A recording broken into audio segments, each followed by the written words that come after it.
আমার প্রিয় নবম শ্রেণীর শিক্ষার্থী বন্ধুরা, তোমাদের সকলকে আমার চ্যানেলে স্বাগত জানাই। আশা করছি তোমরা সকলে খুব ভালো আছো। আজকে আমি তোমাদের 2025 সালে রায়ো মার্টিনে যে প্রশ্নবিচিত্রা প্রকাশিত হয়েছে তার 414 পাতা যে 12 নম্বর স্কুল রয়েছে, সেখানে তোমাদের নবম শ্রেণীর বন্ধুদের দ্বিতীয় পর্যায়ক্রমিক মূল্যায়নের ইতিহাসের প্রশ্ন দেওয়া রয়েছে। আমি আজ উত্তরগুলো তোমাদের দেখিয়ে দেবো।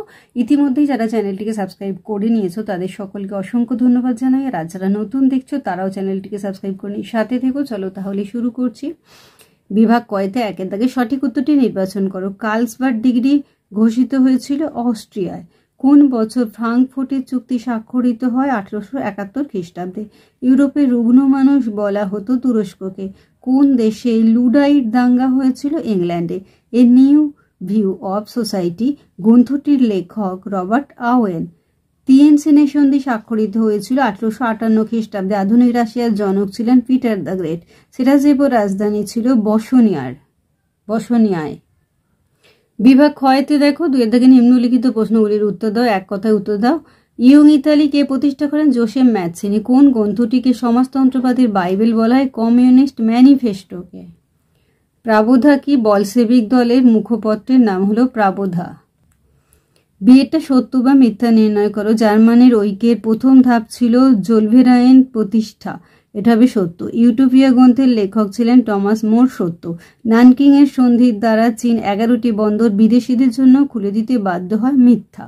এটা নিচের বিবৃতিগুলির মধ্য থেকে সঠিক ব্যাখ্যাটি খুঁজে নাও। বিবৃতি 1, সার্ব সন্ত্রাসবাদী গ্যাভ্রিলো প্রিন্সিপ অস্ট্রিয়ার যুবরাজ ফার্দিনান্দকে হত্যা করেছিল। এটা হয়ে যাবে ব্যাখ্যা 1। এটা অস্ট্রিয়া সার্বিয়া আক্রমণ করেছিল। বিবৃতি 2, 1921 খ্রিস্টাব্দে লেনিন নতুন অর্থনৈতিক নীতি ঘোষণা করেছিলেন। এটা ব্যাখ্যা 3। এটা লেনিন দেশকে অর্থনৈতিক সংকট থেকে মুক্ত করতে চেয়েছিলেন। বিভাগ গয়ের 3 এর দাগে 2-3টি বাক্যে নিম্নলিখিত প্রশ্নগুলির উত্তর দাও। জুলাই রাজতন্ত্র বলতে কি বোঝো? ছায়া প্রকাশনী থেকে দেখব।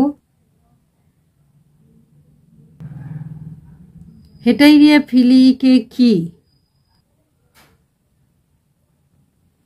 শিল্পশ্রয়ী মূলধন বলতে কি বোঝায়? মুক্তদার নীতি কি? রুচিকরণ নীতি বলতে কি বোঝো? ফ্যাসিবাদ কি? বিভাগ ঘয়েতে 4 এর 7-8টি বাক্যে নিম্নলিখিত প্রশ্নগুলির উত্তর দাও। ফ্রান্সে ফেব্রুয়ারি বিপ্লবের কি প্রভাব পড়েছিল?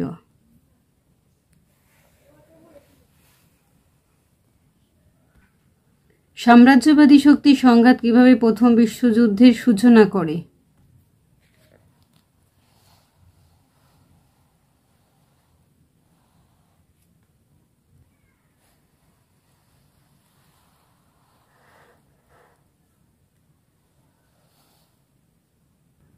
লেনিনের এপ্রিল থিসিস কি ছিল?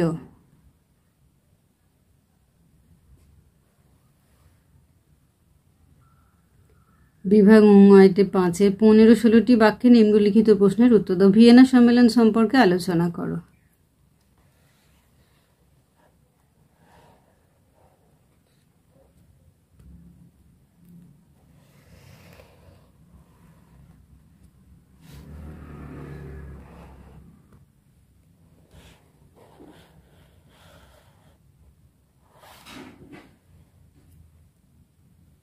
সমাজ, রাজনীতি ও অর্থনীতিতে শিল্প বিপ্লবের প্রভাব সম্পর্কে কি জানো?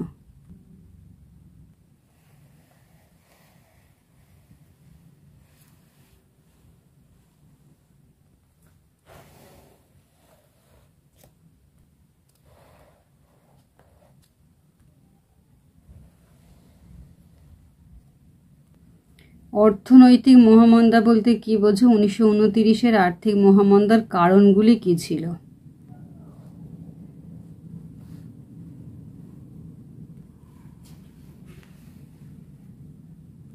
তাহলে আমার প্রিয় নবম শ্রেণীর শিক্ষার্থী বন্ধুরা, আজকে তোমাদের আমি 2025 সালে রায়ো মার্টিনে যে প্রশ্নবিচিত্রা প্রকাশিত হয়েছে তার 414 পাতায় যে 12 নম্বর স্কুল রয়েছে, সেখানে তোমাদের নবম শ্রেণীর বন্ধুদের দ্বিতীয় পর্যায়ক্রমিক মূল্যায়নের ইতিহাসের প্রশ্ন দেওয়া রয়েছে। আমি তার উত্তরগুলো দেখিয়ে দিলাম। আশা করছি সকলেই বুঝতে পেরেছো। ভিডিওটি দেখার জন্য তোমাদের সকলকে অসংখ্য ধন্যবাদ জানাই।